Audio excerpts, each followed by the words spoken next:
Bismillahirrahmanirrahim. Alhamdulillah. Wassalatu wassalamu ala khayri khalqillah wa ala alihi wa ashabihi ajma'in. Hürmetli din kardeşlerim, biz sizden bilen İmam Nevevi'nin 40 hadis kitabından hadislerini okuna devam ederiz. Bugün ise biz sizden bilen 29. hadisini okuyuz. Hadisinin teksti bulay yangırı.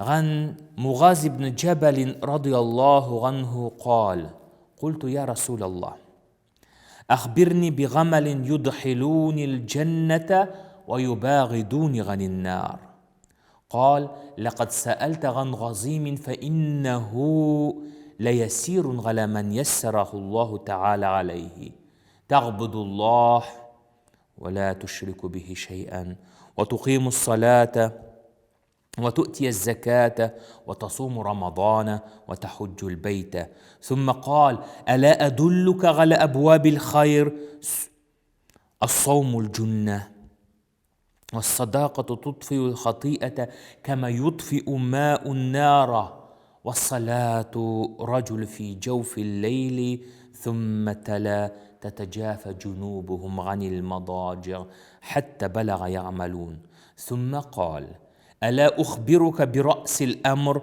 وغموده وذروة سنامه قلت بلى يا رسول الله قال رأس الأمر الإسلام وغموده الصلاة وذروة سنامه الجهاد ثم قال ألا أخبرك بملاك ذلك كله فقلت بلى يا رسول الله فأخذ باللسان وقال كف عليك هذا قلت يا نبي الله وإن لمؤاخذون بما نتكلم به فقال سكلتك أمك وهل يكب الناس في النار على وجوههم أو قال على مناهرهم إلا خصائد ألسنتهم رواه الترمذي وقال حديث حسن صحيح.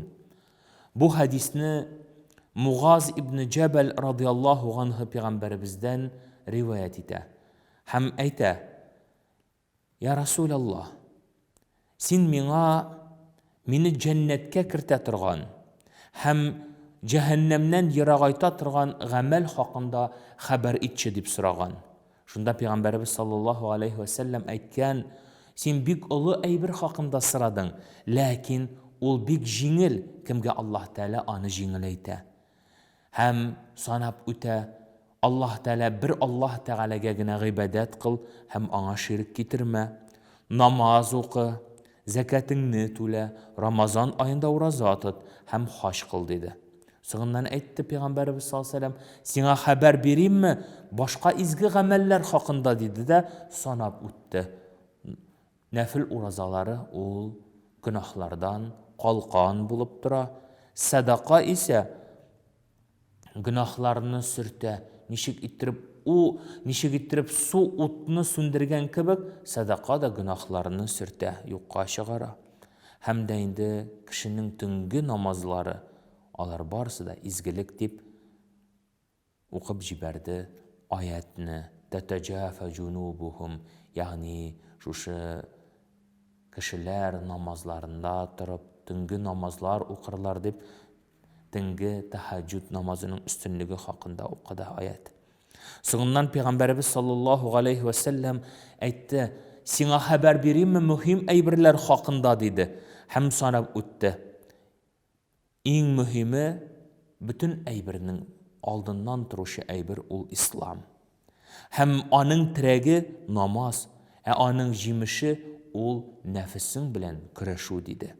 Sonundan Peygamberimiz sallallahu aleyhi ve sellem şu ameller hakkında söylegenden soň aytıp koydu. Sana haber vereyim mi? Mine bu bütün izgiliklerini yokka çıgaruş aybir turunda dedi. Muğaz radıyallahu anh ayyi digeçtin Peygamber sallallahu aleyhi ve sellem tilin çıgarıp tuttu da mine şuşundan saklan dedi. Mine bu bütün izgiliklerini yokka çıgarız. Şunda Muğaz radıyallahu anh sıradı. Ya Resulullah, biz özümüzün söylegen sözlerimiz için cevap tutaşak mı nesin deyip sırağaç. Peygamberimiz sallallahu aleyhi ve sellem aytdı. Ey Muğaz, kişiler kıyamet gününde en köp cehennem utana şu tilleri arka, tilleri sebeple ыргытылыр диде. Шул белән бу хадис тәмам булды Тирмизи риваятендә. Бу хадис күрәбез бик олы мәсьәләләр хакында сөйли. Бик мөһим мәсьәләләр хакында сөйли. Һәм бу күрсәтә ислам диненең ничек иттереп без иң беренче әһәмиятле, соңыннан әһәмиятле булган эшләрен кулланырга тиешлебез хакында күрсәтә. Һәм иң беренче бу хадисның әйтелү сәбәбен искә аласым килә. Муғаз радиаллаху анһу ислам динен кабул иткән бик акыллы, зиһенле, көчле, кыю сахабалардан иде. Һәм Пәйгамбәрбез саллаллаху алейхи ва саллям аны Йемен җирләренә, 10-нчы һиҗри елда Йемен җирләрендә вали итеп билгеләргә теләде. Һәм аңа үзенең васиятләрен әйтә башлады. Эй Муғаз, менә шулай, менә шулай дип, аңа үзенең киңәшләрен бирде. Шунда Пәйгамбәрбездән Муғаз сорады: "Я Расулаллах, син миңа җәннәткә кертә торган, уттан җирагайта торган эш хакында әйт инде" дигәчтен, Пәйгамбәрбез саллаллаһу алейһи ва саллям аңа шушы хадисен хәбәр бирде. Димәк, бу хадис Муғаз радиаллаху анһуга гына түгел, бөтен мөселманнарга да кагыла. Ягъни нинди гамәлләр безне җәннәткә кертә, җәннәткә якынайта һәм җәһәннәм утыннан ерагайта. Беренчесе ул да булса ислам диненең рөкеннәрен үтәү. Ничек иттереп Муғаз радиаллаху анһу әйтте, Муғаз радиаллаху анһу Пәйгамбәрбез әйткән шикелле. Беренчесе ул да булса бер Аллаһ Тәгаләгә генә гыйбадәт кыл. Бер Аллаһ Тәгаләнең барлыгын, берлеген бел һәм аңа ширк китермә. Иманың камил булсын, иманыңа тугры бул. Кайда гына булсаң да, нәрсә эшләсәң дә, иманыңа тугры бул. Ягъни Аллаһ Тәгаләне Раббың итеп таны һәм аңа ширк китермә. Намаз укы, закат түлә, хаҗ кыл, Рамазан айында ураза тот диде. Ягъни шушы ислам Аллаһның барлыгын, берлеген таныган хәлдә ислам диненең рөкеннәрен, нигезләрен тоттың икән, иншааллаһ тәала син җәннәт әһелләреннән булырсың. Аллаһ субханаһу ва тәгалә Агъраф сүрәсендә әйтә: "Ва тилкәл җәннә аллати уристумуха бима кунтум тагъмалун." Дөрестлектә сез ул җәннәткә дөньялыкта кылган шушы изге гамәлләрегез сәбәпле, ягъни үзегезнең Аллаһ Тәгалә каршында булган бурычларыгызны үтәгән хәлдә керерсез диде. Һәм шушы аяттан соң Пәйгамбәрбез саллаллаһу алейхи ва саллям бер хадисендә әйтеп куйды: "Лән ядхулул җәннәтә әһәдун бигамалихи" диде. Бер кеше дә җәннәткә кылган гамәле белән генә керә алмый. Чөнки менә монда Аллаһ Тәгаләнең ризалыгына ирешү кирәк. Әгәр син намаз укыйсың икән, син җиренә җиткереп укымадың икән. Ураза тотасың икән, син аны кимчелек итеп тоттың икән, Аллаһ Тәгаләгә ул кирәк түгел. Чөнки без гыйбадәт белән генә түгел, ә монда Аллаһ Тәгаләнең ризалыгын өмет итү, Аллаһ Тәгаләгә үзебезнең эшкерсезлегебезне күрсәтә белү аша керәбез. Пәйгамбәрбез саллаллаһу алейхи ва саллям фарыз гамәлләргә зур игътибар бирде. Нәфил гамәлләреннән иң элек фарыз гамәлләрне үтәүне. Чөнки кеше фарызларны үтәп Аллаһ Тәгаләгә якыная, Аллаһ Тәгаләнең ризалыгына ирешә ала. Һәм Пәйгамбәрбез саллаллаһу алейхи ва саллям әйтә, Аллаһ Тәгалә әйтте ди: "Ва ма тaqarraba ilayya 'abdi bi shay'in ahabba ilayya mimma iftaradtu alayhi" диде. Әгәр Аллаһ Тәгалә әйтә, әгәр минем кулларым миңа якынаерга теләделәр икән, алар шушы фарыз эшләрне үтәп якынайсыннар диде. Һәм әйтте: "Ва ла язалу 'abdi أن يتقرب إلي بالنوافل حتى أحبه." Әгәр инде менә шушы фарыз эшләрне үтәгеп якынайганнан соң тагын да якынаерга теләделәр икән ди.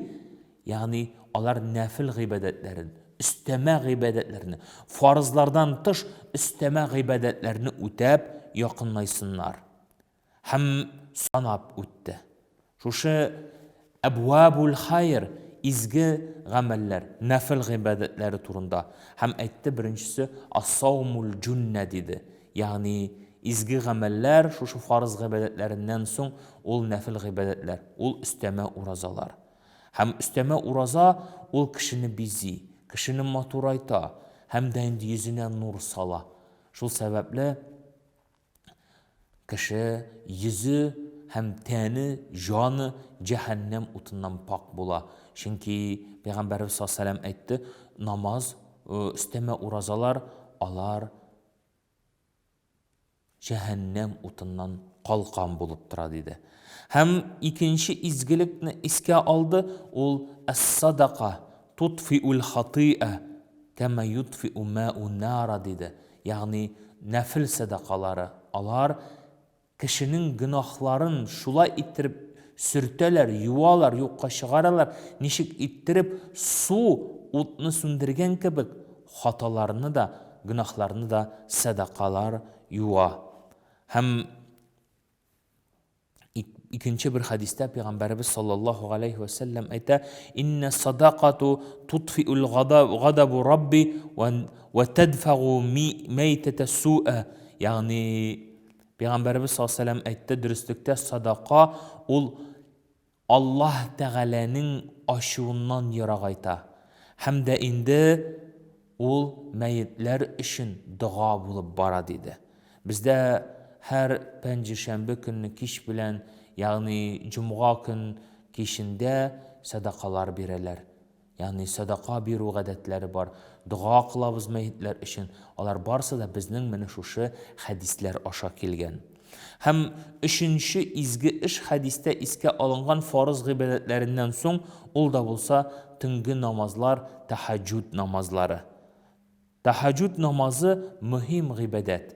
Һәм ул һәрбер мөселман тарафыннан үтәлеп үзенең ихласлыгын, эшкерсезлеген, Аллаһ Тәгаләнең ризалыгына ирешүенә сәбәпче булыр. Һәм Сәҗдә сүрәсенең 16-нчы аятында бердән-бер аят, бердән-бер гыйбадәт Коръәни Кәримдә искә алына нәфил гыйбадәте буларак, шушы төнге намаз, тахаҗжуд намазы гына искә алына. Һәм Пәйгамбәрбез саллаллаһу алейһи ва сәллям да аны хадисендә искә алды: "Татаҗафа җунубухум ганил мадаҗиғ" диде. Өстәмә уразалар да, садакалар да түгел, әмма төнге намаз гына Коръәни Кәримдә искә алына аерым бер аят белән. Һәм дә инде Пәйгамбәрбез саллаллаһу алейһи ва сәллямгә шушы төнге намаз, тахаҗжуд намазы ваҗиб булып торды. Әмма дә ләкин ул без башка кешеләргә ваҗиб хөкемендә түгел. Ләкин әгәр кеше шуны үти икән, бу Аллаһ Тәгаләнең ризалыгына ирешергә бер сәбәп булыр. Соңыннан Пәйгамбәрбез саллаллаһу алейһи ва сәллям әйтте: "Хәбәр биримме сезгә?" ди. Хәбәр биримме сезгә? Ягъни иң мөһим әйбер хакында диде.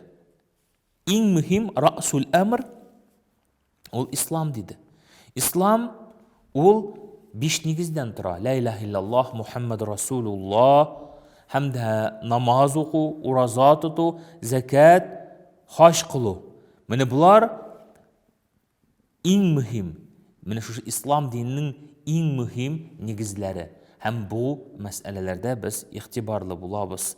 Һәм әйтте: "Ва гамудухи", менә шушы ислам диненең, исламның нигезеннән соң, менә шу терәге, иң мөһим терәге ул диде: "Ва гамудуху салат" диде.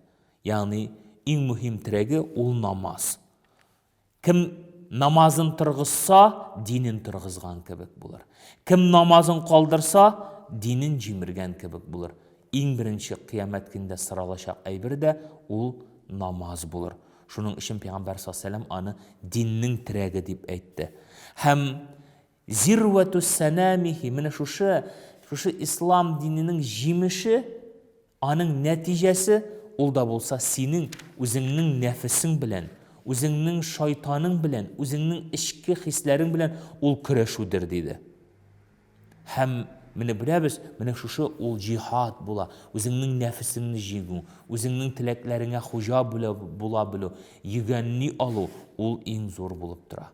Сыңыннан Пeygamberimiz sallallahu aleyhi ve sellem әйтте, сезгә менә санап үткән менә шу изгелекләр, истәмә гыйбадәтләрдән соң менә шушы бер әйбер бар, бу бүтән изгелекләрне халак итә торган әйбер диде, һәм телен тотты. Бер кеше телен тотмый. Пeygamberimiz sallallahu aleyhi ve sellem телен тотты да, менә моннан саклан диде. Бу сине утка кертүче диде. Утка кертүче. Кыямәт көндә иң күп кешеләр җәһәннәмгә шушы телләре сәбәпле ыргытылыр диде. Peygamberimiz sallallahu aleyhi ve sellem'nin til hakkında etken bir küp hadisleri var. Hem şu hadislerinin nerinden soylaganda Peygamberimiz sallallahu aleyhi ve sellem'nin bir hadisin aytasim kile, ol da bolsa aksaru ma yadhulun nara ajwafan al-fam wal-farj degan hadisin iske aldım. Ni için? Çünkü bu hazırgi kunda da bek aktual. Hem ayta kıyamet günündə eng көп kişi cehennemge tilleri için hem gavret ağzaları için kirirler. Hem aytdı, eğer şu iki birini saklasağız, tiligizni hem gavretinizni saklasağız, men sizge cennette orun uzum saklarman dedi. Şol sebeple Peygamberimiz sallallahu aleyhi ve sellem bu hadisi bilen bizge izgiliklerinin hem cennetke kiru yollarını көрсәтті, hem bütün izgiliklerini halak etüşiden saklanırga şakırdı. Vesselamu aleykum ve rahmetullahi ve berekatuhu.